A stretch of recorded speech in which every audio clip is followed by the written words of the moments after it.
Bismillah, alhamdulillah, wassalatu wassalamu ala rasulillah.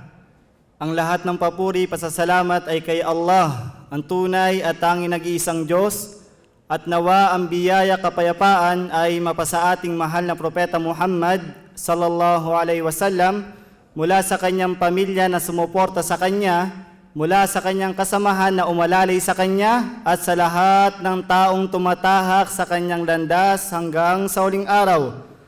At pagbati po ng kapayapaan para sa ating lahat. Assalamualaikum warahmatullahi wabarakatuh. Parang hindi nag-iftar yung mga brother sa salam nila. Muli, Assalamualaikum warahmatullahi wabarakatuh.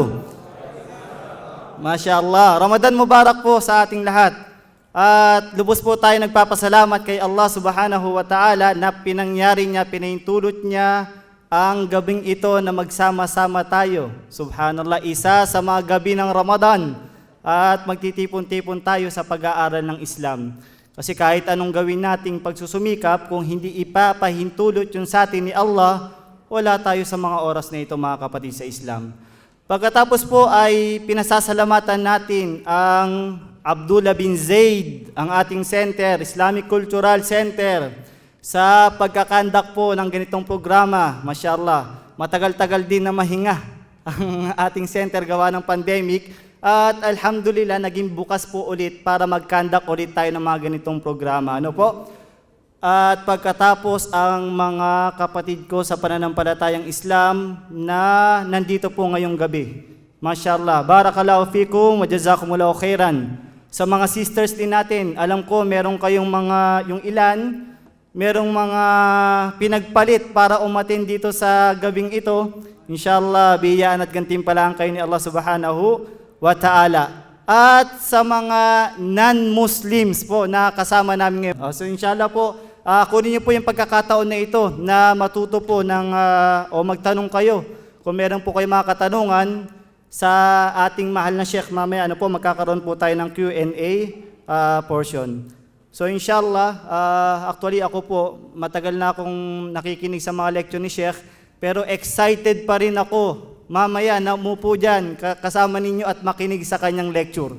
At alam ko, naiintindihan ako ng mga brothers, ng mga sisters na follower po ng ating speaker. Mashallah. Takbir!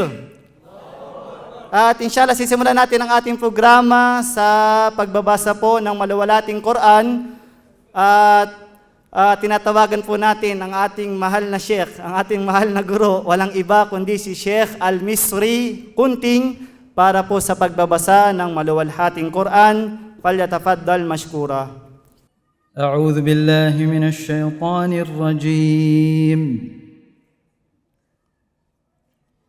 Ya ayyuhalladhina amanu kutiba alaykumus siyam كتب عليكم الصيام كما كتب على الذين من قبلكم لعلكم تتقون أياما معدودات فمن كان منكم مريضا أو على سفر فعدة من أيام أخر وعلى الذين يطيقونه فدية طعام مسكين فمن تطوع خيرا فهو خير له وأن تصوموا خير لكم إن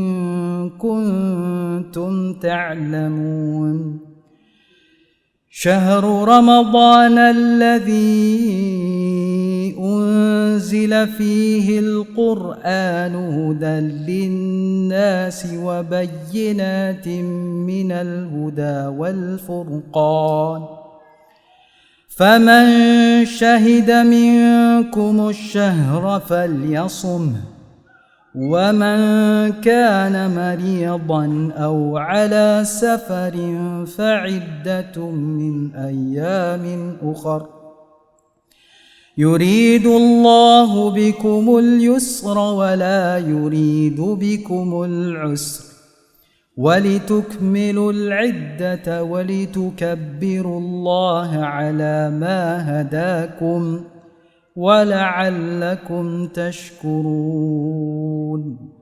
صدق الله. Mashallah, jazakallahu khairan Ustad Mex sa napakaganda pong pagbabasa. Talagang pinaghandaan niya ni Ustad ang gabing ito. So inshallah, proceed po tayo. Papakilala po natin ang ating speaker po, mashallah, na mula pa sa Pilipinas. Una, siya po ay isang balik Islam. Siya po ay nag-embrace ng Islam taong 1994 sa edad po na 20 years old. At sa pagtatapos po ng high school, siya po ay naging valedictorian sa may St. Louis High School, Baguio City, at nakapagtapos at board passer sa Bachelor of Science in Medical Technology, at isa po sa balik Islam na unang nakapagtapos sa Islamic University of Medina sa may Saudi Arabia sa kurso po na Usuluddin, Da'wa and Usuluddin. At former translator din po, interpreter sa Philippine Embassy. Sakto nandito yung labat natin, Ustad, si Brother Adam Musa. Mashallah, assalamualaikum. Sa tagal lamang naman po ng 10 taon. So yung edad ko na pagiging Muslim, trabaho lang ni Sheikh dun sa Saudi, sa Philippine Embassy. So 10 years. At Islamic lecturer po sa Philippines, UAE, Saudi Arabia, Kuwait, Bahrain, at idagdag na natin ngayon sa listahan yung Qatar. At walang iba, tinatawagan natin ang ating mahal na Sheikh Nadir Oquendo. Falyatafaddal mashkura. Takbir!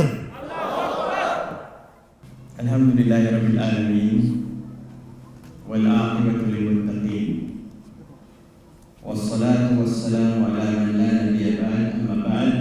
Assalamu alaikum warahmatullahi wabarakatuh. Ako ay lubusang nagagalak sa binigay na biyaya ni Allah subhanahu wa ta'ala at tayo nagsama-sama dito sa Qatar. Kaya lang natin ninyo, first time ko makapunta dito. At bago pa man dito, bago pa ang pandemya, naimbitahan naman ako sa Kuwait. And before that, kasama ko noon si Freddy Aguilar sa Dubai. Kaya napakaganda ang ganitong programa. Nakakaroon tayo ng chance na magbisitahan, nakabilang sa obligasyon ng kapatiran sa Islam. Sa Baguio City nga, mayroong 12 masjid at mga musallayat. Kapag bumibisita ako sa mga masjid, tinatanong ko yung mga kapatid natin, ilan taon ka na dito sa Baguio? Sasagot, 5 years, 10 years. Alam mo ba ang mga masjid at musalla dito sa Baguio? Hindi. Nabisita mo ba ito? Hindi. Subhanallah. Ito ay pagpapakita ng pagkukulang natin sa pagmamalasakit sa kapatirang binigay sa atin ni Allah subhanahu wa ta'ala. Walang iba kundi ang Islamic Brotherhood. Opo, dapat ginagampanan natin, minamalasakitan ang mga obligasyon ng kapatirang ito dahil walang kaparehas, walang kapantay. Sabi nga ni Allah sa Quran, innamal mu'minuna ikhwah. Katotohanan, ang mga magkakapatid lamang ay yung mga mananampalataya. Sa verse na ito, sinasabi ng tagapaglikha na walang magkakapatid, liban lang ang mga magkakapatid sa pananampalataya. Hindi dugo, hindi yaman, hindi fraternity ang magkakapatid na totoo. Ang totoo magkakapatid ay silang naniniwala at kumakapit sa la ilaha illallah. Tingnan nyo, meron pa bang mas matibay na pundasyon ng kapatiran na hihigit sa kapatirang ito sa Islam? Wala. Yun lang mga fraternity. Last week, may namatay na namang 18 years old sa Pilipinas. Papasok sa kanilang grupo, bubugbugin. Yan daw ang paraan para i-welcome. Tingnan nyo. Yung common sense mind na meron tayo, maiisip na kalokohan yan. Bakit mo kailangan bugbugin yung tao para makapasok? Subhanallah. Kaya dapat namnamin natin ang kapatiran binigay sa atin ni Allah subhanahu wa ta'ala, ang kapatiran. Kaya lagi niyong magkakalimutan ang brotherhood na ito. Sinasabi ko nga nung nagpunta ako sa Camp Crame. So when I was invited in Camp Crame in Manila to give a khutbah, meron munang bumulong sa akin na isang brother. Sabi niya, meron ditong maraming kapatiran na police and they are members of fraternity groups. So pagka gano'n, nabibigyan ako ng mga pahapyaw, sinasama ko na yan ng todo-todo sa loob ng khutbah. So while I was giving the khutbah, I said, kung sino man sa inyo, whoever amongst you are members of fraternity, right after this khutbah, you should make your resignation letter.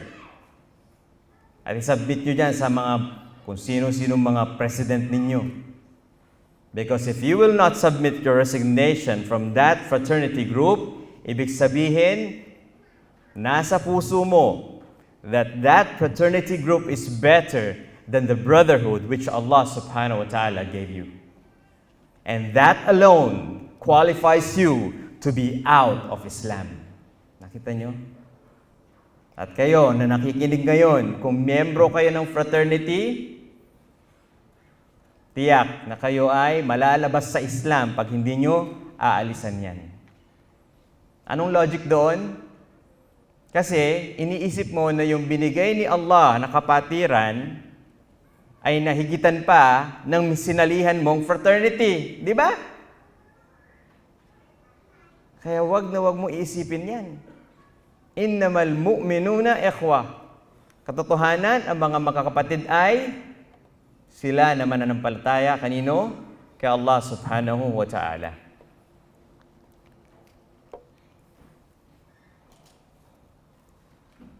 Okay na, Masrina. Umabot na. It's okay. So, kanina binasa yung aya na ito, Ya ayyuhalladhina amanu kutiba alaykumus siyam kama kutiba alal ladina min qablikum la'allakum tattaqun.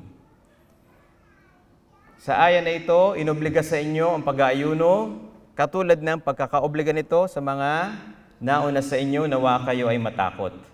When Allah said that it is also obligated upon those before you, that is to say that keep calm.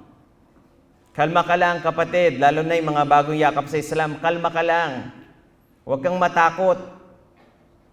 No? Marami nagme-message sa akin ng mga balik Islam, nasa Philippines pa ako first day, Ustad, nagugutom na ako, nahihilo na ako. Sabi ko, relax ka lang. Hindi bago ang pag-aayuno. Like what Allah said in this verse. Para pag-aangin yung damdamin mo na hindi lang ngayon iuutos ang pag-fasting sa Ramadan. No, it has been commanded by Allah in the past. And Allah said, لَعَلَّكُمْ تَتَّقُونَ, so that you may fear Allah. But don't get the notion na yan lamang ang pagkakataon na makukuha mo ang taqwa Allah. No, fasting is a big part of your life as a Muslim to gain taqwa Allah, to gain the fear of Allah. And so we must know the definition of what is taqwa Allah. And it's very plain and simple. Napakadali lang. Napalingon ako sa sisters. And I remember the talk a while ago sa iftar, sa mga brothers kanina, na yung mga sisters daw dito sa Fanar, very strict. Ang sabi ko, hindi strict yan. That is the standard. Alam niyo kung ano yung ugali ng mga sisters? Hindi sila makikinig sa lecturer kung hindi credible. And I believe so. Agree ako sa inyo, sisters. Sana mga boys, ganyan din kayo. You should not let anyone talk in front of you kung hindi siya credible. Because the knowledge to be imparted to you should be credible. And if that is the situation you live with, magiging credible kayong tao. Mapagkakatiwalaan kayo. See? Takbir! Dapat ganun. So, ang ibig sabihin ng taqwallah, imtithalu awamirillah wajtinabu nawahi. Ito ang pagsunod sa mga utos at paglayo sa mga pinagbabawal. Obey the commandments and avoid, shun away the prohibitions of Allah subhanahu wa ta'ala. Kung meron pa kayong alam na mas simpleng definition ng taqwallah, sabihin nyo sa akin at yan ang gagamitin ko sa mga future lectures ko, insyaAllah. Gawin ang utos, layuan ang bawal. That is taqwallah. Yan ang ibig sabihin ng takot kay Allah subhanahu wa ta'ala. Tandaan nyo yan. Kaya kung makita tayo sa Philippines, pag mabakasyon kayo, humanda kayo, tatanungin ko kayo, anong taqwallah?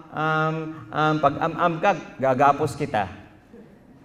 Hindi po pwede yan. Nagpakahirap akong pumunta ng Qatar tapos di ka makasagot ng taqwallah. Subhanallah. Okay? So that is taqwallah. Now, lahat kayo na pumunta dito ay merong taqwallah.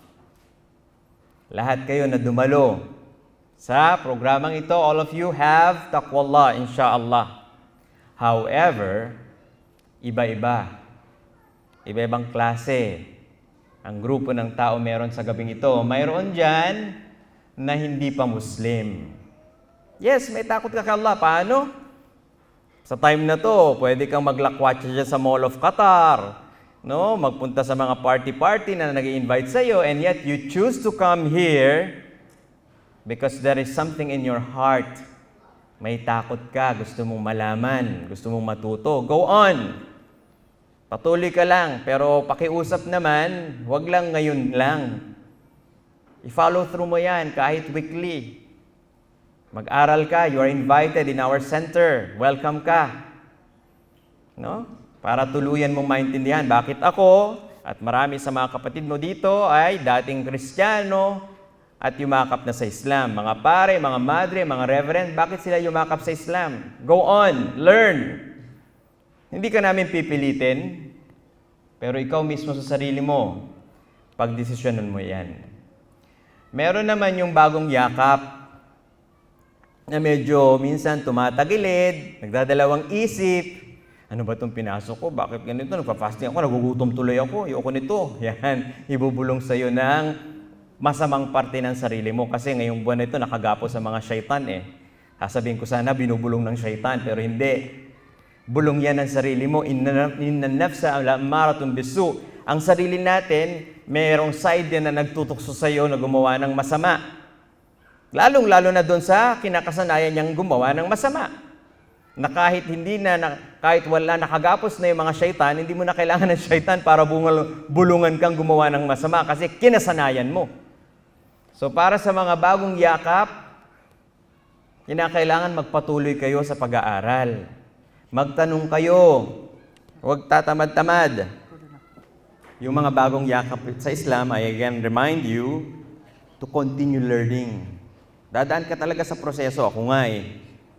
When I embrace Islam, syempre, although I didn't feel so hard and did not face many difficulties kasi ang profession ko, medical technologist. Kaya yung talinong binigay sa atin ni Allah makes us more confident to deal with people. And aside from that, the first one who embraced Islam in my family are my parents. So, hindi din madali yung nangyari sa buhay ko. So, yung mga bagong yakap sa Islam, huwag niyong hayaan yung mga sarili niyo magpabaya. No? Bubulungan ka ng sarili mo, maging hipokrito ka, magkunwari ka lang, take the benefits you get from fanar, take the benefits from Qatar, habang nagtatrabaho ka, magpakitang tao ka lang. No, labanan mo yan, magpakatotoo ka. Totoo yung niyakap mo. Mga pari nga eh, mga madre, mga reverend, yumakap sa Islam, eh sino tayo sa kanila? When it comes to Bible, wala kang binatbat sa kanila. So, totoo yung niyakap mo. Ikaw na bagong yakap sa Islam, magpakatotoo ka. And you can only do that when you join Islamic lectures like this, when you attend lessons, no? I-take mo yung mga courses na binibigay ng FANAR and all the rest of the Islamic centers. Sumali ka doon sa masjid tour nila dito. Kung matagal-tagal pa ako dito, titingnan ko kung paano ginagawa nyo. Kung may kapalpakan kayo, magko-comment ako. Kasi kailangan the best, di ba? So, yung isang grupo naman ng mga tao, yung medyo matagal-tagal na, yung 5 years na siya, since na yumakap, yung mga kapatid natin na from Mindanao, since na pinanganak sila hanggang ngayon, no? Yung 10 years na sa Islam, mashallah.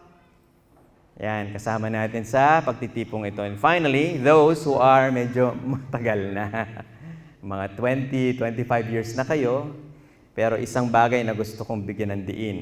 When it comes to taqwa Allah said in the Quran, inna akramakum indallahi atqakum. Regardless kung saan kang uri ng tao sa sinabi natin kanina. The most important thing is this verse in the Quran. Katotohanan, ang pinakamataas ang karangalan amongst you ay siya na nakahihigit ang takot kay Allah. Paano mo mahihigitan? Sundin mo ang utos, layuan mong bawal. Lahat ng utos sa Quran, sundin mo. Sa abot na makakaya mo, unti-unti, huwag mo masyadong pe-pressure yung sarili mo kasi pag piniressure mo yung sarili mo, sasabog ka, bibitiw ka. Hindi ganun ang Islam. Kaya, regardless kung saan kang type, ang mahalaga, patunayan natin kay Allah subhanahu wa ta'ala ang taqwa Allah. Ano ang dua pag mag-iftar? Taas ang kamay ng alam. Let me see the hands. Ano ang dua pag malapit na mag-iftar? Taas ang kamay na nakakaalam. Pag nagtaas ka, tatawagin kita. Kailangan sumagot ka, ikaw. Tayo. Anong dua? Ayun. Bigyan ng regalo ito, FANAR. Kung hindi, i-report ko kayo sa ministry. Bigyan ng regalo yan. Sino dito? O, tignan nyo. Ipang ilang araw na tayo sa Ramadan? 3, 4, 5, 6, 7, 8. 6 days na. Hindi nyo pa ma-memorize yan? Oh, nakita nyo, nasaan yung taqwa Allah? Sa mga sisters, signan ko, taas ang kamay nakakalam ng dua pag mag-iftar na. Yung totoo, tatawagan kita. Oh, wala. Ano yan? Pagalingan ng luto ng recipe, Ramadan? Dapat pag Ramadan, wala lang nagluluto ng maraming recipe. Isang recipe lang. Sa Eid, 100 recipe, luto mo. Ang Ramadan, pagbabasa ng Quran, magdidikir ka, magdudua. Dhahaba ad-dama wabtallatil uruq wa thabata al-ajru insha'Allah. Wala pang 5 seconds. Yan ang sasabihin mo pag malapit na mag-iftar. 5:56, so 5:45, mag-start ka na magtaas ng kamay mo, magdua ka na. Yan ang sasabihin mo, paulit-ulit. Paano yan? Ang pag-uusapan pa man din natin, napakahalaga. It has something to do with taqwa Allah. Kaya, ito ang mga bunga ng taqwa Allah. The fruits of taqwa Allah. Why? The aim of this lecture is to encourage us, to push us, na magsipag na magkaroon ng taqwa Allah.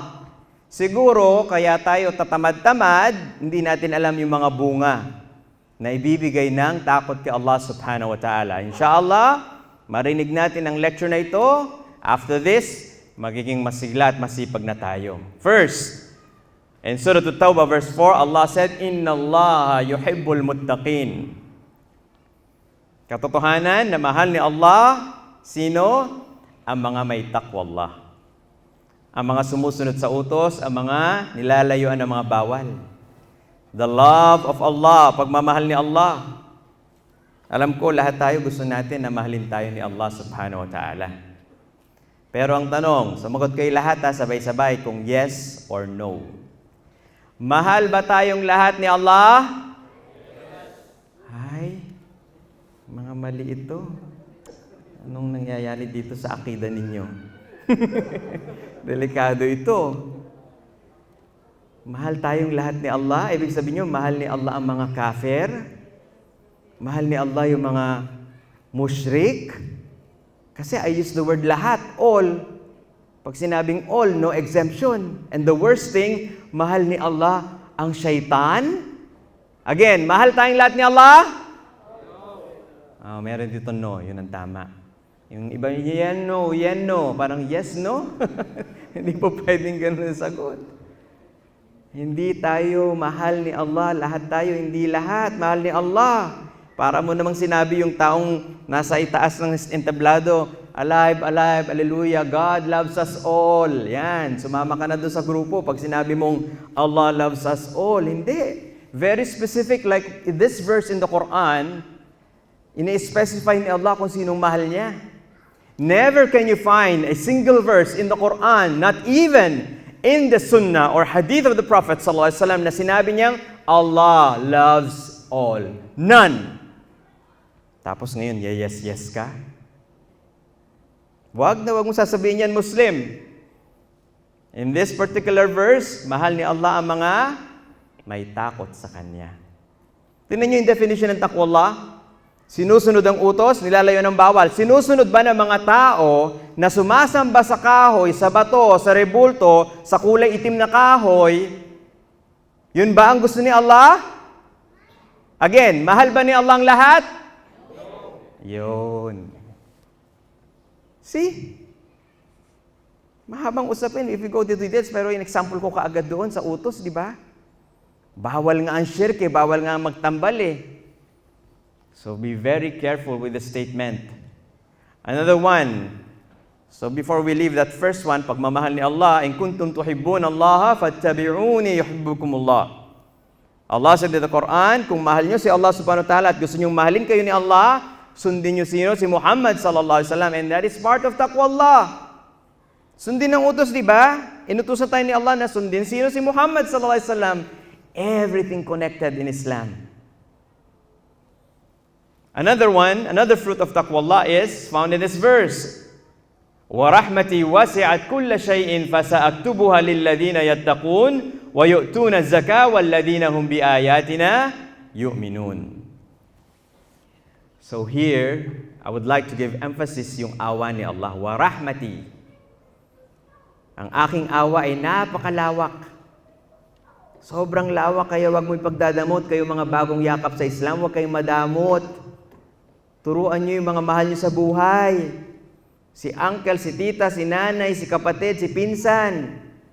Ang dami pa rin sa atin, hindi pinapahalagahan ito. Nagpapabaya.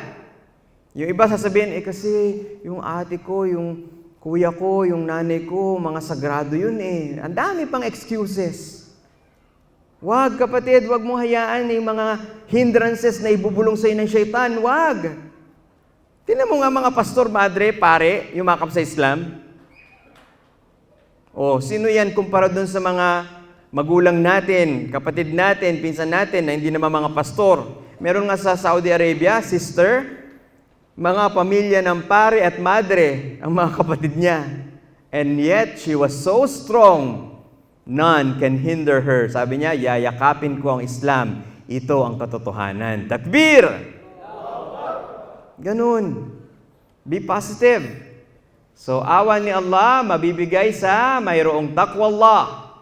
Meron din dyan kasama yung Fasa'aktuba lilladhina yattaqun, unang-una sa listahan, yung may taqwallah, yu'tuna zakah, binibigay zakah, walladhina biayatina yu'minun, at mga naniniwala sa mga verses ni Allah subhanahu wa ta'ala. So clearly, in this verse, makukuha ang awa ni Allah, number one, for those who have taqwallah, yung nagbibigay ng zakat at naniniwala sa mga aya with certainty, walang kalabuan, bagkos katiyakan. Una sa listahan, ang lawak ng awa ni Allah at ibibigay niya ito sa mga may takot. Kaya kung gusto mo ng awa ni Allah, go ahead. I-practice mo ang taqwallah sa buhay mo. At sobrang halaga ng awa ni Allah because kung wala ang awa ni Allah, kahit pagaano karami ang mabubuti mong ginawa sa Yawmul Qiyamah, hindi na ito papansinin ni Allah. Bantayan natin ito na kinakailangan makuha natin ang awa ni Allah. And this is one way. What is that? Taqwallah. Next. Ito. Anong kahulugan ng pag-aayuno? Nagre-review na lang tayo. Kasi nag-start ng Ramadan . In-expect ko na alam nyo na ito. Ano ang ibig sabihin ng pag-aayuno? Brother, ikaw. Tayo. Meron pa kayo isa mong mic na wireless? Gaano katagal ka na sa Islam, brother? Ha? Mga ilang years? More than 10, mashallah. Oh, huwag kang mahiya. Alam o hindi alam? Pag di alam, sabihin, hindi ko alam. Sabi ng mga ulama, hindi ko alam, kalahati ng kaalaman. Mashallah. Si Imam Malik, may nagpuntang taga Yemen. Nasa Madina si Imam Malik, pinakamagaling na scholar natin yon, napakatalino. So, may pumuntang taga Yemen, nagtatanong, may daladalang 40 questions galing sa mga community niya. Nagtatanong, tanong. Alam nyo, out of 40 question, 4 lang sinagot niya. Yung 36, di ko alam. Scholar yun. Ano sabi ng tao? Imam Malik, anong sasabihin ko sa mga tao sa amin? Nagbiyahe ako from Yemen patuntun sa Madina. Ito, daladala ko yung questions nila. 4 lang nasagot nyo. Anong sasabihin ko sa kanila? Alam nyo, sabi ni Imam Malik, scholar yun.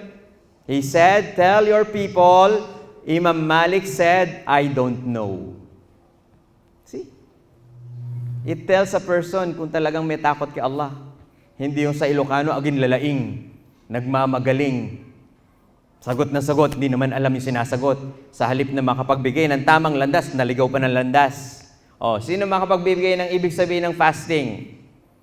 Taas ang kamay, mayroon kayong regalo, huwag kayong maglala, didiin ko to sa fanar. Sino? Sino magtataas ng kamay? Wala. Mag-walk out na ba ako dito? Sad, ano? Ayun, sa likod. Oh. Bigyan natin yung mic sa likod. Tingnan natin. Go. So, yung nakataob ba yun? Nakaputi. Nakaputi yung far back. Yan, sa likod. Yan, sa likod. Yan, isa pa. Yes. Nakita ko siya nag-raise na hand. Yes, define. Bakit nag-feedback? Bismillah.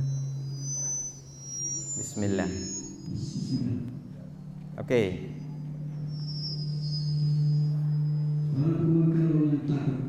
What is fasting?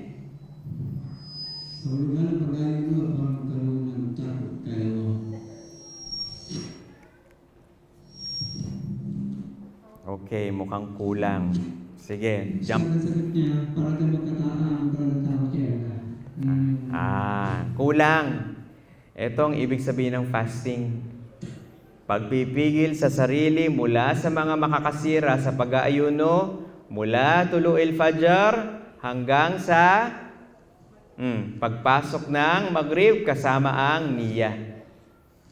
Yan ang ibig sabihin ng fasting. 4 ang tandaan nyo. Pagpipigil, number 1. Pagpipigil saan? Sa mga makakasira sa fasting, number 2. Yung mga sumasagot na, yung fasting, ito yung magpipigil kami ng pagkain at inumin. Mali! Wag yan na ibibigay mong definition ng fasting. Mali ka. Kulang.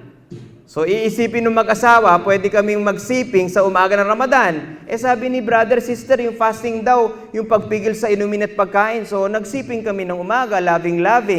Tignan mo na, mali.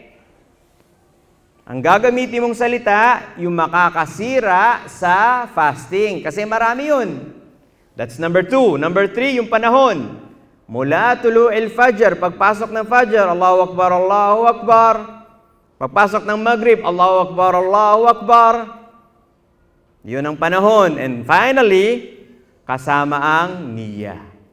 Tingnan nyo? Gusto sa atin ni Allah maging mahusay, and that is taqwallah. Hindi magiging mahusay kung di mo alam ang kahulugan. Sa Islamic learning, maraming definition, and it is very good. In fact, excellent pag alam mo yung definition of terms. From the definition alone, you can come up with many lectures. So, nakita nyo? Yan ang kahulugan ng fasting. Another fruit of taqwallah is found in Surah An-Nahl, verse 128, where Allah said, Inna Allaha ma'al ladina taqaw wal ladina hum muhsinun. Katotohanan si Allah subhanahu wa ta'ala ay kasama ang mga may takot sa Kanya at sila na gumagawa ng kabutihan. When you are asked, what is kabutihan? What is righteousness? Ano yung sasagot mo? Ikaw Muslim ay sasagot mo, anuman po ang nakabatay sa Quran, anuman po nakabatay sa Sunnah. Amir, Assalamualaikum. Kasama natin sa Baguio yan. At kung anuman ang nakabatay sa hadith ng Propeta sallallahu alaihi wasallam. Ganun yung sasagot mo. Very exact and firm ang definition mo, Muslim, pag tinag-usapan ng kabutihan. Ano man ang nakabatay sa Quran, ano man ang nakabatay sa Sunnah. Tanungin mo yung non-Muslim mo, anong ibig sabihin ng kabutihan sa inyo? Yung feeling good ka, yun ang kabutihan. Kaya pala. Halina kayo, barkada, libre ko kayo, shot. Glok. Nagkalasingan na. Ano pare, sinabi mo ganito? Ano pare sabi mo? Saksak, baring, bang. Ayun, ending patayan. Headline sa news, isang matanda pinagpapatay sa barilan matapos silang magkalasingan sa barangay El Modelfino. Ano pong ibig sabihin yun ng kabutihan? Yung feeling good ka. Ayan, walang batayan. See? Kita mo ang katotohanan binigay sa atin sa Islam? Alam mo ang definition, kaya na-define. Malinis, malinaw. Pag wala sa Quran, wala sa Sunnah, hindi po namin makaklassify yan. Nasa Quran, bawal ang alak. Tingnan nyo, ginawa nyo, feeling good ka mo eh. So here, the fruit of taqwallah is, you are with Allah. Kasama mo si Allah subhanahu wa ta'ala. At dito, dapat nating linawin ang ibig sabihin ng kasama. Because you may think that we mean God is everywhere. Si Allah ba ay nasa kahit saan? Yes or no? Ayan, very good. Malinis na yung akida. Instant, no? Yun ang maganda. No! Mali yan. Ginagamit niya ng mga manlilinlang, those deceivers. The people who are friends of shaitan, they will instill in front of you, hallelujah, hallelujah, God is everywhere, come join us. Yan. Yan ang mga tema nila at linya nila. Hindi po sa amin, iba po kami sa Islam, hindi po yan tama. Kasi may mga pilosofo sasabihin, ibig mo sabihin, God is in my socks, God is in the cabinet, God is inside this microphone. Kasi sabi mo, God is everywhere eh. Sasabihin na naman ng isang pilosopo, ibig mo sabihin, God is in the canal, is in the toilet. Tignan mo na.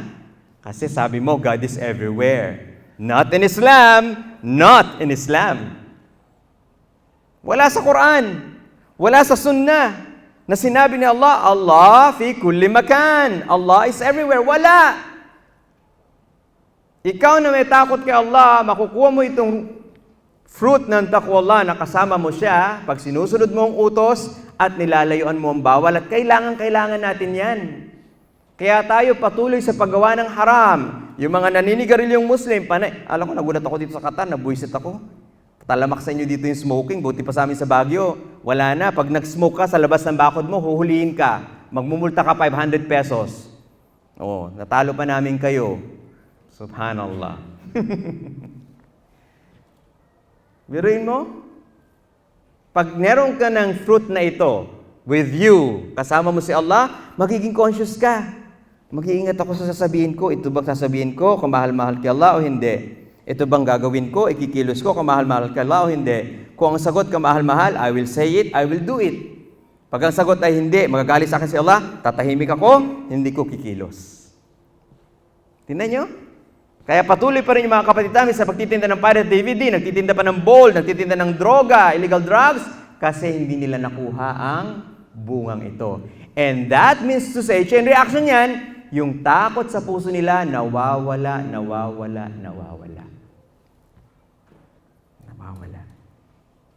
Ustad, ba't mo sinasabing wala yung takot sa akin? Alam mo ba yung sa puso ko? Nakikita ba yung puso ko? Ganyan pa makakatwiran yung mga kapatid natin?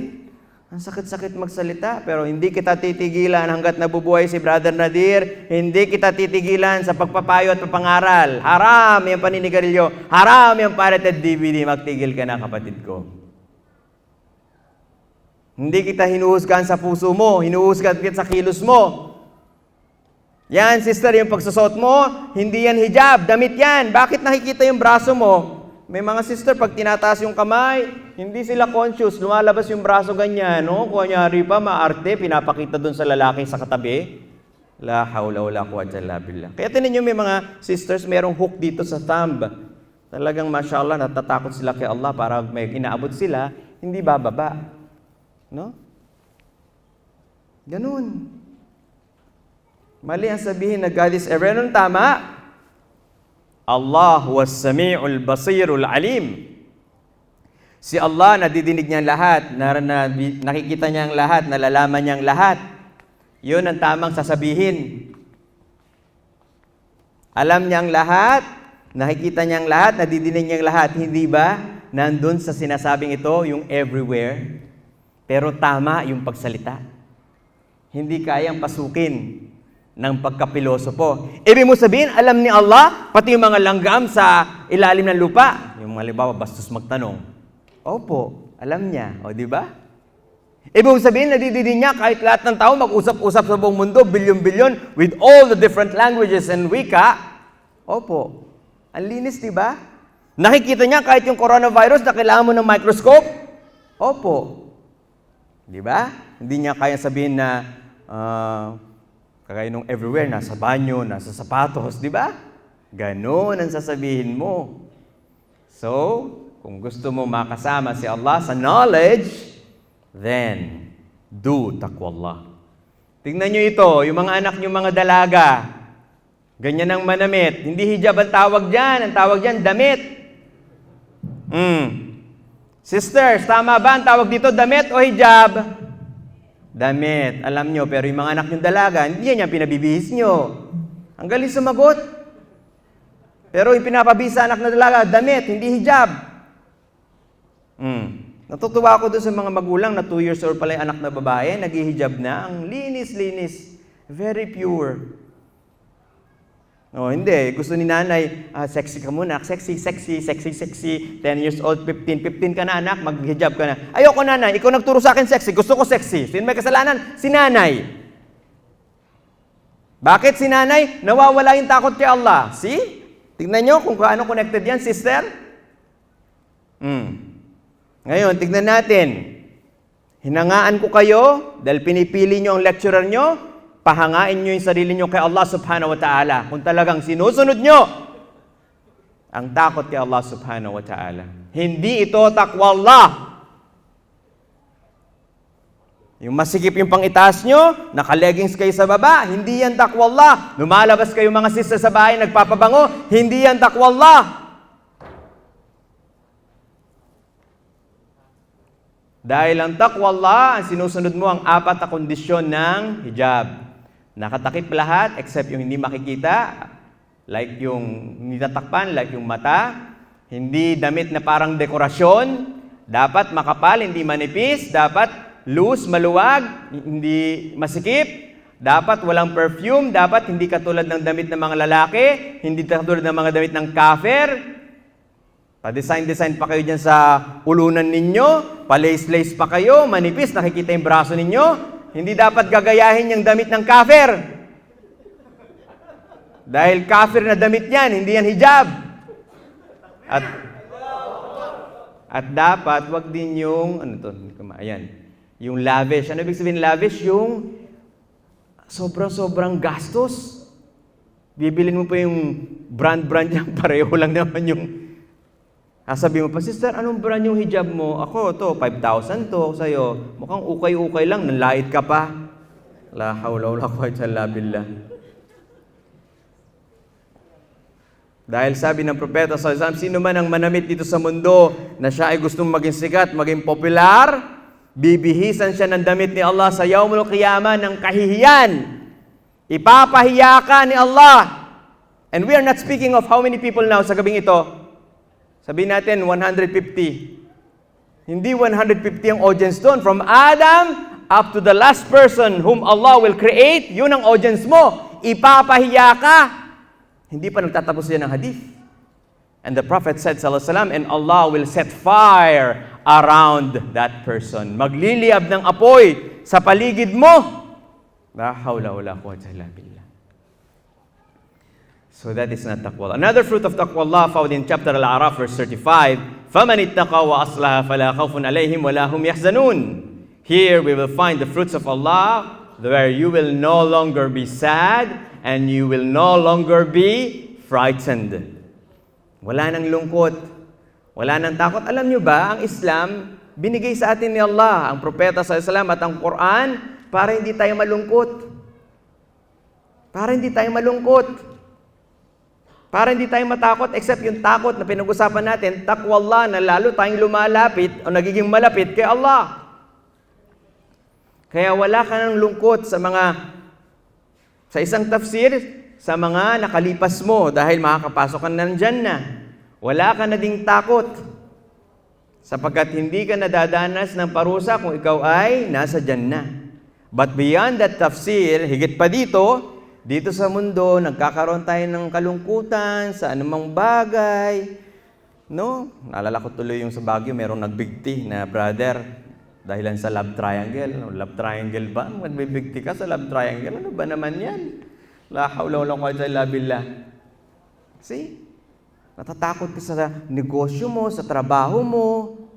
Pag ganyan ang kalagayan mo, nawawala ang takot mo kay Allah.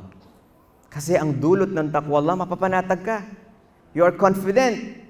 No? Ako nung nasa sa Philippine Embassy sa Saudi Arabia, meron kaming labat. Kinakalaban ko kaya, napahiya siya sa mga opisyal. Sabi, tanggalin mo yung sinadir, kick out mo yan. Kasi local hire lang kami, hindi kami regular. Tanggalin mo yan. Aba, gumawa ng sulat. Nakita doon sa lamesa niya. Dumating yung USEC sa Maynila. Meron kaming kaso na murder. Kung maalala niyo si Sara de Matera, tapos na yung kaso, babayaran na lang ng 25 million pesos. Paborito ako ni Ambassador pag nagpupunta kami sa mga mabibigat na kaso. Dumating si USEC, nakita sa lamesa, ano tong papaalisin mo si Nadir, half of the year, kasi yearly ang kontrata namin, sa June. Palitan mo ito. At ikaw, magsalabalutan ka na, ikaw ang lilipat namin sa Korea, o siya ang naparusahan. Tignan nyo. Yun ang dapat nating kalagayan. Walang lungkot, walang takot, basta nasa tama ka. At ayusin mo naman ang approach mo. Hindi yung magwawalang yaka at walang galang. So that is the fruit of Allah, of taqwa Allah. No more fear, no more sadness. Tingnan nyo yung mga kapatid natin na kahit mashallah, simple lang ang buhay, o sabihin natin mahirap, pero kitang-kita yung bakas ng saya, no? Sa kanyang mukha. Samantala ito si brother, mashallah, milyonaryo, pero yung mukha, aburido, puro kulubot na yung mukha. La hawla wala quwwata illa billah. It should not be. Because taqwa Allah gives us this fruit, no? So kung gusto mo nang wala ng lungkot, wala ng takot, ayan, ang taqwa Allah. Magsipag tayo, la'allakum tattaqun. In the month of Ramadan, yan ang talagang aim na dapat nating makuha. In chapter Al-Anfal, verse 29, Allah said, Ya ayyuhalladhina amanu, in tattaqullaha yaj'al lakum furqana, wa yukaffir ankum sayiatikum, wa yaghfir lakum, wallahu dhul fadlil azim. Meron tatlong bunga ng taqwa Allah that you will receive in this verse.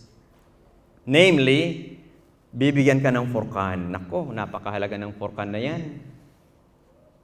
Etong furqan, hindi ko Okay, yung furqan na yan ay pagtatangi. Being able to identify between right and wrong. Makikita mo kung alin ang halal at haram. Makikita mo ang tamang landas at ligaw na landas. Yan ang furqan. Napakagandang bunga, di ba?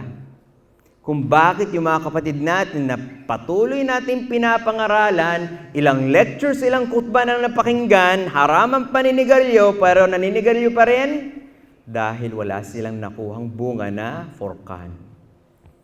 Hindi nila na-identify. Kahit na nandun sa pakete, smoking is cancerous, dangerous to your health, may picture pa ng nabubulok na baga, hindi sila tinatablan, namamanhid na yung puso nila. Wala silang furqan.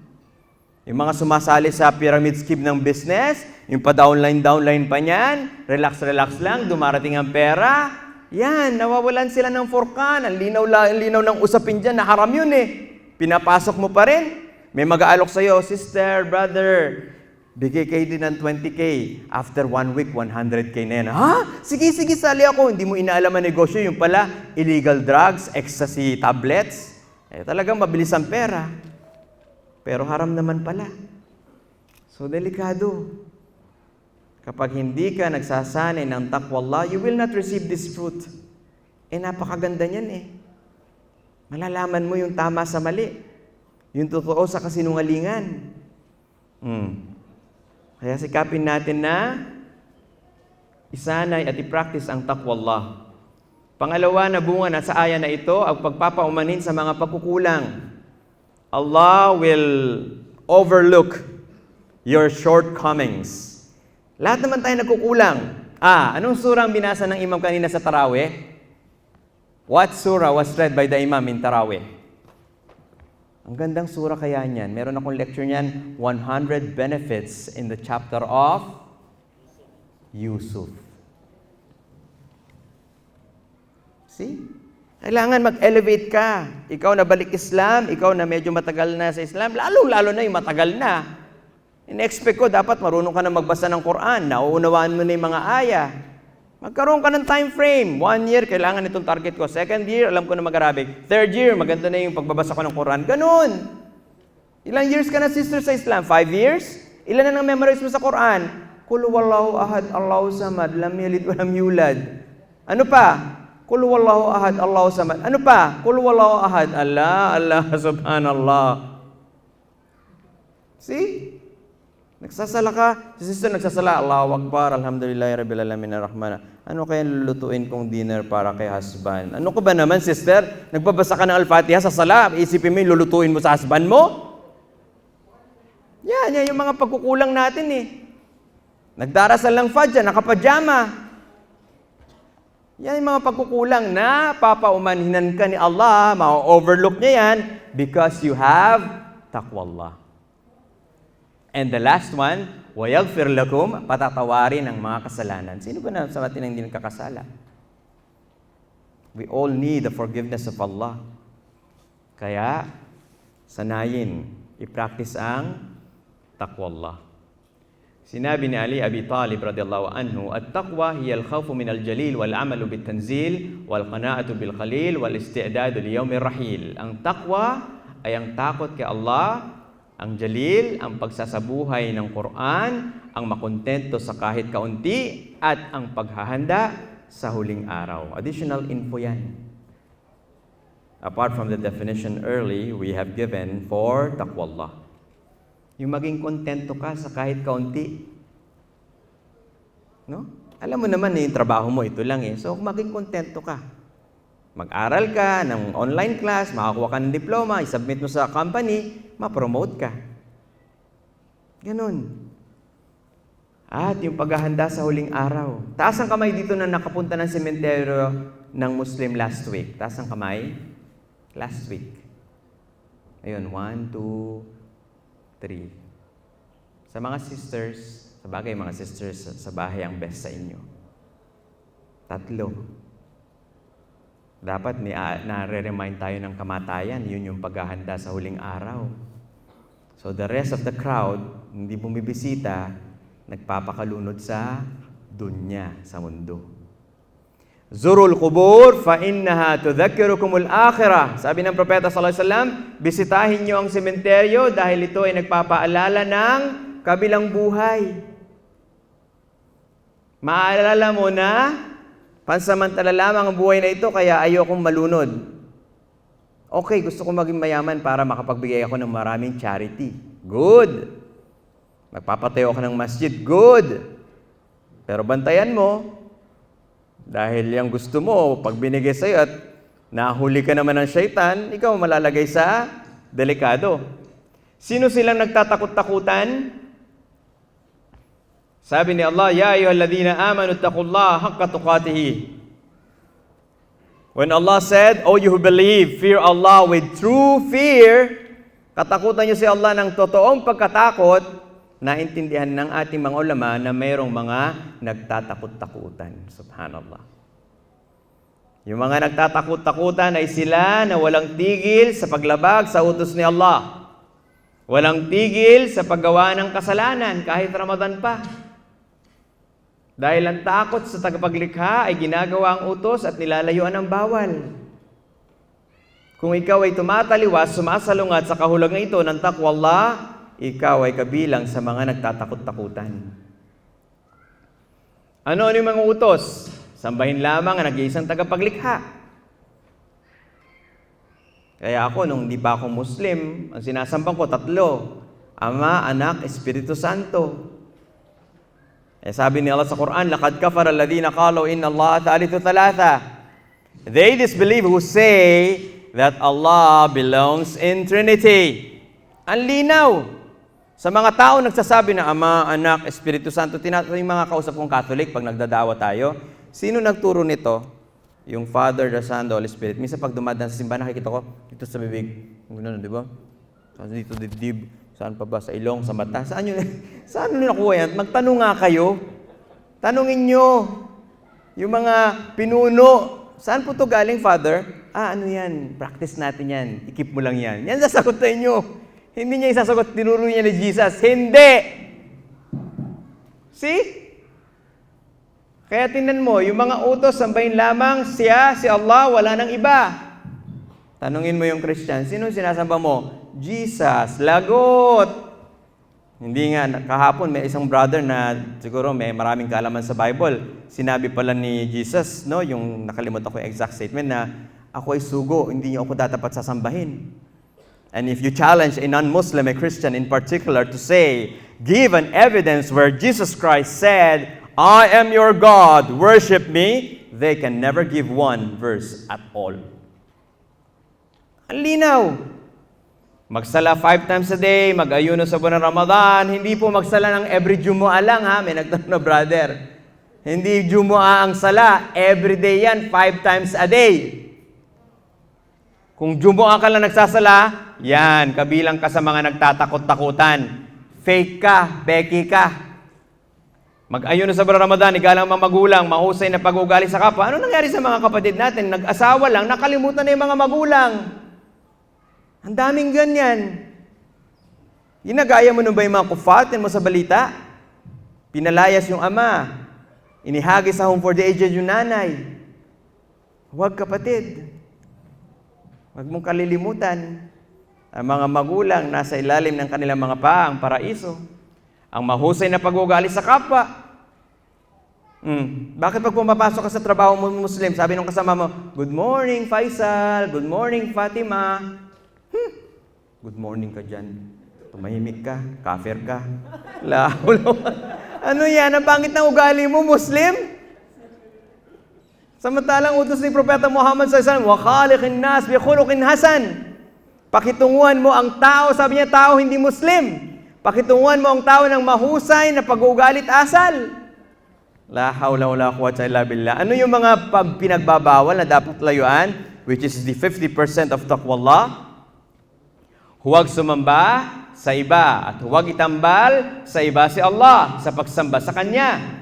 Pagnanakaw, pagkukulam. Si sister, nagalit kay sister, kukunin ko yung book niya. Kukulamin ko ito, kulam. Lagot ka, sister! Pagsisinungaling, sugal, pagtitinda ng haram, paninigarilyo, panguhula, lahat to haram. Layuan, wag lalapitan. Pasimple ka pa, bibili ka ng, meron ba dito mga newspaper ng Tagalog na marating? Wala. O kung nasa Pilipinas, pasimple pa yan, bubuksan yung horoscope. Ano kayang lucky number? Tataya ko to sa wedding, baka manalo ko. Yung pagsilip mo pa lang sa horoscope, haram na yon, shirk na yon, lagot ka. Yan ang mga bawal na dapat layuan para tayo ay magkaroon ng taqwallah. Ya ayuhan nas, ubudu rabbakum alladhi khalaqakum walladhina min qablikum la'allakum tattaqun. Alam niyo ba may connection ng ibada sa taqwallah? May connection ng takot kay Allah sa pagsamba sa Kanya. Like what we find in this verse, O people, ayan ebidensya. O kayo mga tao. Ya ayuhan nas, sabi dito ni Allah. O people, O mankind, sambahin niyo ang Panginoon ninyo na lumikha sa inyo at lumikha sa mga nauna sa inyo, nawa kayo ay matakot sa Kanya. So when you worship the Creator, makukuha mo ang taqwallah. The question is, paano mo siya sinasamba?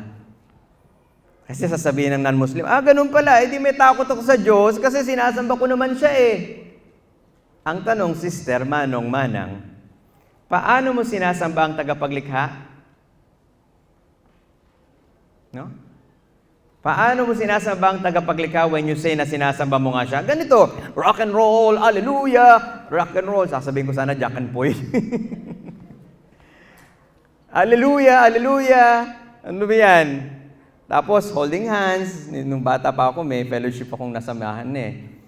Nagulat ako, naghahawakan yung lalaki at babae. Kasi siguro sa isip yung babae, wow, gwapo. Sabihin ng lalaki, wow, ganda. Oh, yan, napapala nyo. Napupunta na sa haram. Ganyan daw sambahin ang tagapaglikha. Paluhod-luhod pa. Tapos pupunta pa sa harapan, body of Christ, ostya, nyam. Ang sarap naman nito. Gusto ko mas marami. Oh. Ang daya naman ni Father, yung kanya, ang laki-laking bilog, sa atin, maliit lang. Oh, injustice ka agad. La hawla wala quwwata illa billah. Kung mali ang pagsamba, ay hindi makakamtan ang tunay na takot sa tagapaglikha. Never! Kung mali ang pamamaraan ng pagsamba mo, hindi yung pamamaraan ng gusto ng tagapaglikha. Tingnan mo si Presidente Duterte, I hate drugs. Kaya kung sasalungat ka, lalaban ka pa, bang! Tokhang! See? Kailangan alam mo yung ginagalawan mo. Alam mo yung ginagawa mo. Hindi yung porque feeling good naman kami, hallelujah, hallelujah, our Father, and etc. No, it's not feeling good. It's about what Allah wants you to do. Isipin mo, gusto ba ito ng tagapaglikha? Yan ang dapat nating isipin. Kaya yung mga nagdadalawang isip na pumunta dito, baka sakaling yayakapin ng Islam, huwag ka na magdalawang isip po. Ito na ang katotohanan sa mga ebidensyang nakalatag sa iyong harapan. Paano mo sinasamba ang tagapaglikha? Gamit ng gitara, musical instrument, rock and roll, pagluhod, pagkain ng ostya?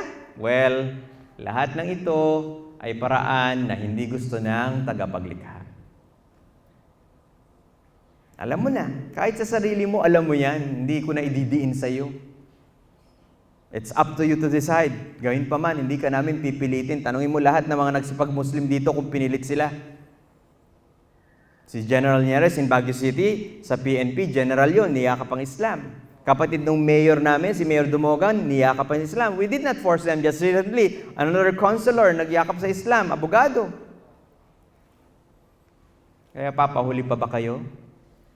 Another fruit of taqwallah, innal ladhina taqaw idha massahum ta'ifun minash shaitan tadhakkaru fa idahum mubsirun.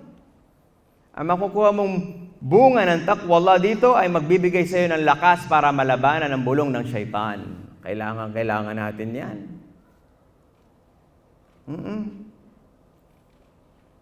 Alam niyo yung matinding tukso na dinanas ko sa high school life ba 'yon o college? College na. Yung parents namin, nandito sa Saudi, nagtatrabaho. Ngayon, pinapatatas sa TV yung kali na yan. Yung light alcohol. No? So, hindi pa ako Muslim noon. Lagi kong binabalikan yung shelf na may kali. Gusto kong tikman. Kasi, never in my life na nakatingin pa ako ng beer o alak. Never. So, pinagpapawisan pa ako, babalikan ko naman, kukunin ko ba o hindi. Hanggang sa alhamdulillah na mayani yung hindi ko ginawa. Ngayon, ito, tignan nyo, pagka ikaw ay may taqwallah, magkakaroon ka ng lakas ng loob para layuan yung binubulong sa iyong haram. Opo, ibibigay kong salaysay dito yung kay Yusuf alayhisalam. Nung siya ay tuksohin nung reyna, biruin mo, sabi ng mga ulama, there are more than 10 factors that is in front of Yusuf where he can already do the haram and yet he said, ma'adallah. Binata, mapusok, di ba? Estranghero, nalayo siya sa magulang niya. So, pag ang bata, ang tao, estranghero, wala dito si mama, si papa, tikman ko yung alak, tikman ko yung drugs, tikman ko tong bahay aliwan, di ba? Yung reyna, maganda. Siya pa yung nag-aalok, halika dito, Yusuf, halika, gagawa tayo ng haram. Nagalit pa yung reyna. Sabi niya, pag di ka pumunta dito, paparusahan kita. May kapangyarihan, di ba? 5 na. Day off ang mga gwardya. Pinasara ang mga bintana at pintuan. Hindi ko na maalala yung iba. Basta mahigit 10. Tayo lang siguro, si brother sasabihin ng babae, halika dito, brother. Ay, I like it. Lagot. Bagsak na, isa pa lang. Si Yusuf, more than 10. Tignan niyo, may takwallah siya. Naisip niya kagad, ma'adallah, natatakot ako kay Allah. Ayokong gawin ng haram. Subhanallah, tayo kaya. Sa Facebook, ang gwapo naman ito, sabi ni sister, like, twing! Magla-like siya ng heart na gumagano, tug, tug, tug, tug, tug, tug. Lalaking di niya pa husband. Billah, sister, haram ka, buisit ka. Astagfirullah. Ha? Bakit ka nagsasend ng emoji dyan, yung kumikislap-kislap pa? Hindi ka na nahiya kay Allah? May asawa ka pa? Sabi mo, I appreciate him. Appreciate ka dyan? Yan ang mga hakbang ng syaitan. See? Kasi nawawala ang takwallah sa puso mo. Ito naman si brother, 5,000 friends, babae. Ano yan, brother? Bakit 5,000? Kasi po, Ustad, yun yung limit ng Facebook. Ha? Nagdahilan ka pa? Ang maximum lang na i-expect ko dyan, kung 4 ang asawa mo, si nanay, mga anak na babae, sabihin 5, kapatid na babae, 2, sabihin natin 15. Yun lang dapat ng friends mo dyan na babae. Bakit 5,000?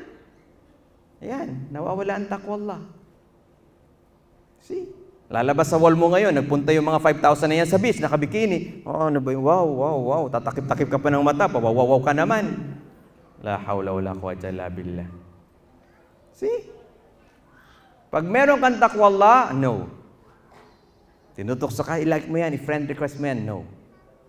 Agad-agad matatauhan ka because of takwallah.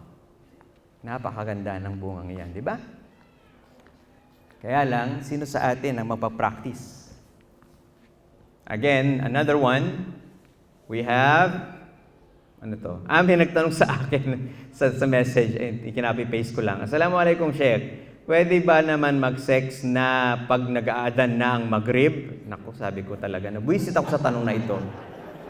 Pinigilan ko lang yung sarili ko talaga. Alhamdulillah, mayroong Islam. Sabi, pag mag-aadan na, pwede. Iniisip nila yung sex, hindi yung iftar.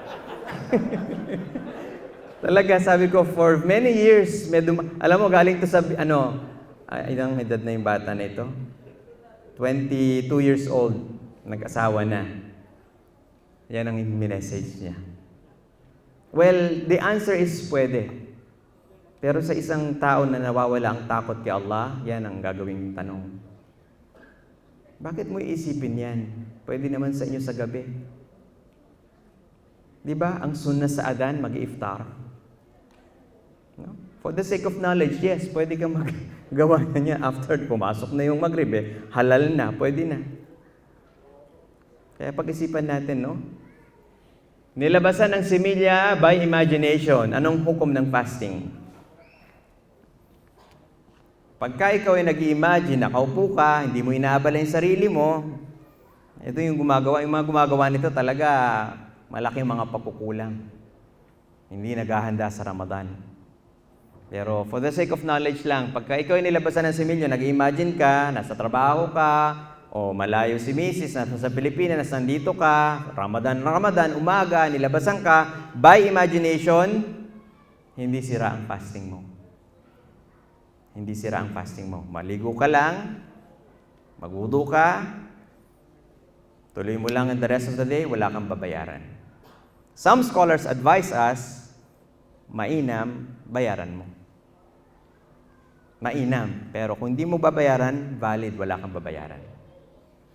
No? Yung mga ganyan talaga, subhanallah, bakit pupunta ka pa sa ganyan sitwasyon? Dapat inaabala mo yung sarili mo, magbasa ka ng Quran, memorizein mo yung dua. Ang daming ako nga, dito sa pagpunta ko sa Qatar, nakukulangan ako sa oras. Kasi meron akong mga obligations din, yung mga online lessons ko Kanina nga, nakiusap ako na after Jumaa, hatid na ako sa hotel para dun sa 2 class na tinuturoan ko, Zamboanga-based. So, yan ang dapat nating gawin. Another fruit of taqwallah, walau anna ahlal qura amanu wattaqaw, lafatahna alayhim barakatin minas samai wal ard, walakin kadzabu, fa'akadnahum bima kanu yaksibun. Isang bunga ng taqwallah sa aya na ito ay palalawakin ni Allah ang biyaya sa iyo. Opo. Ngayon, nasa mababa kang posisyon, papalawakin niya, mapopromote ka. Ganito ang negosyo mo ngayon, malalawak yan, magkakaroon ka na ng 100 branches, something like that. If you have taqwallah. Kaya ka nalugi siguro, na-demote ka, natanggal sa trabaho, look at yourself and taqwallah. Sinusunod mo ba yung mga utos? Nilalayon mo ba yung mga bawal? Yan ang paghuhusga ngayon sa sarili mo. So kung gusto mong ang blessings of Allah subhanahu wa ta'ala will widen, will progress, then practice taqwallah. وَمَنْ يَتَّقِ اللَّهَ يَجْعَلْ لَهُ مَخْرَجًا. Ito po. Pag sino man ang matakot kay Allah subhanahu wa ta'ala, ibibigyan siya ng labasan sa gipit na sitwasyon na iyong kinalalagyan. Lahat tayo dumadanas niyan. Na yung parang ang bigat-bigat, parang drama mode. Parang pasan mo ang daigdig. Subhanallah. Lahat dumadaan dyan. Pero with taqwallah, bibigyan ka ni Allah ng exit. Labasan. Makakahinga ka. Nakita mo na? Simple formula lang. Hindi natin kasi inaaral eh. Kung inaaral man, hindi naman natin sinasagawa. So the problem lies on us. وَمَنْ يَتَّقِ اللَّهَ يَجْعَلْ لَهُ مَخْرَجًا وَيَرْزُقْهُ مِنْ حَيْثُ لَا يَحْتَسِبْ. Alam ko lahat tayo nakatikim na nito. Bibiyayaan ka dahil may taqwallah ka na hindi mo namamalayan. Opo, na hindi mo namamalayan. Napakagandang bunga ng taqwallah. Mayroon dumating na biyaya. Allahu Akbar, salamat ya Allah. Napag-ganun ka, di ba? Kailangan ko ito ngayon eh. Tama-tama ang dating. Allahu Akbar. Ako nga, nananahimik lang ako sa Baguio. Biglang nag-message sila Musa. Ustad, tuloy ka na sa Katagan. Allahu Akbar, yes. Sabik din naman ako. Masya Allah. See? Kaya hintayin mo lang. Bibigyan ka ng biyaya na hindi mo pa. Ang sarap ng pakiramdam, di ba? Yung hindi mo in-expect, biglang darating. Allah knows. Pero that can only happen if you have taqwallah. At parte pa rin ang verse na ito, sabi niya, وَمَنْ يَتَّقِ اللَّهَ يَجْعَلْ لَهُ مِنْ أَمْرِهِ يُسْرًا. In all affairs that is happening in your life, if you practice taqwallah, then this will be the fruit of it. Magkakaroon ka ng kagaangan sa hinaharap mo sa buhay, sa trabaho man, sa eskwelahan, sa negosyo, sa pamilya. Tiyak yan. Because Allah says it so. Bibigyan ka ng kagaangan. Kailangan isipin mo. Lahat kasi connected eh. Hindi yung alam mo ngayon, bibigyan ako ng kagaangan. Matatakot ako kay Allah, susundin ko ang utos. E nakalimutan mo naman, la yukallifullahu nafsan illa wus'aha. Hindi ko mabasa. Ayan. Hindi naman yung ito lang nagfo-focus ka, nakalimutan mo na hindi ka bibigyan ng pagsubok na hindi mo kaya. Dumating yung mabigat. Akala ko, bibigyan ako ng kagaangan. Bakit ito? Hinaharap ko ang hirap-hirap. Oh, see? Hindi dapat kulang ang kaalaman. Everything is complete in Islam. Ano yung mga conditions para iobliga ang saum? Ano mga conditions para iobliga ang saum? Ano yung mga conditions? Jazakallah. Dapat Muslim, nasa matinong pag-iisip, nasa tamang edad, at malaya sa mga makakasira sa fasting, at alam na ang fasting ay wajib. So, yun ang mga conditions ng para iobliga ang fasting. That's right. Okay? So, yan ang 5 conditions na iobliga sa iyo ang fasting. Pag nakita mo ito, obligado ka na mag-fasting. Yung non-Muslim na nagfa-fasting, sayang. Marami sa mga OFWs, In my experience in Saudi Arabia, may mga OFWs nagpa-fasting sa Ramadan. Nakikipagsabayan sa atin. Kausapin natin. Alam mo kabayan, sayang kasi hindi mo makukuha yung full reward. No, yakapin mong Islam, walang mawawala sa iyo. Ang Islam, itinatama ang iyong paniniwala. Hindi namin winawala ang paniniwala mo, itinatama namin. Itinatama ng Islam kung paano mo sasambahin ng tagapaglikha. Ang ganda naman, di ba, yung ama namin, sumasala. Ang ganda naman, di ba? Hindi maganda ang pinag-usapan dito. Yan ba ang gusto ng tagapaglikha? See? It's a plain yes or no. Pag no, iwanan mo yan. Magagalit sa yung tagapaglikha. Yan ba ang religion na pinili ng tagapaglikha? Imagine mo ngayon buhay ka. Nasa libingan ka, 6 feet under the ground. Tatanungin ka, o ikaw, Juan de la Cruz, Juana de la Cruz, anong religion mo? Catholic po. Yan ba ang pinili ko? Sabi po ni Father. Lagot ka. See? So, bigyan natin ng pansin ang puntos na ito. What is that? When the kafir accepts Islam, when the child reaches puberty, and when the mentally ill becomes sane o matino ng pag-iisip, oobligahin na natin silang mag-fasting during the daytime of Ramadan, but we will not oblige them to pay that day after Ramadan. See? Knowledge. Pag may kaalaman ka, malinaw ang lahat. Magiging mahusay ang iyong pagsamba. Hindi mo sasabihin sa kafir, nag-Muslim ka ngayon dahil 12 o'clock na ng tanghali, after Ramadan, babayaran mo. No! Hindi niya babayaran yun. No? Sa ibang instance, babayaran ang pagka hindi nag-fasting sa umaga ng Ramadan. Ano yung mga conditions para isagawa ang saum? Kanina yung 5 conditions, obligado ka. Pero there can be some hindrances na hindi mo pa isasagawa. So these are the conditions na gagawin mo na ang fasting kasi nakita na natin yung 5 obligatory conditions and wala ka na sa mga sitwasyon na ito. Like you are sick, traveling, and has menstruation. Pag ikaw ay may sakit, kapag ikaw ay nagta-travel, kapag ikaw ay may menstruation, pwede ka pang kumain sa umaga ng Ramadan. Pero kung wala ka na ng mga ito at nakita ng 5 conditions, then you must do fasting. So one last fruit of taqwallah which I would like to share to you is found in this verse. In chapter Al-Imran in verse 120, hindi tatalab ang patibong ng mga kalaban sa iyo.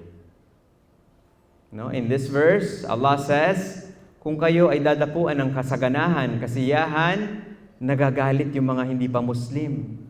Kapag kayo naman, mga Muslim, ay nalagay sa kalungkutan, kagipitan, nagsisipagsayahan ang mga hindi pa Muslim. Subhanallah.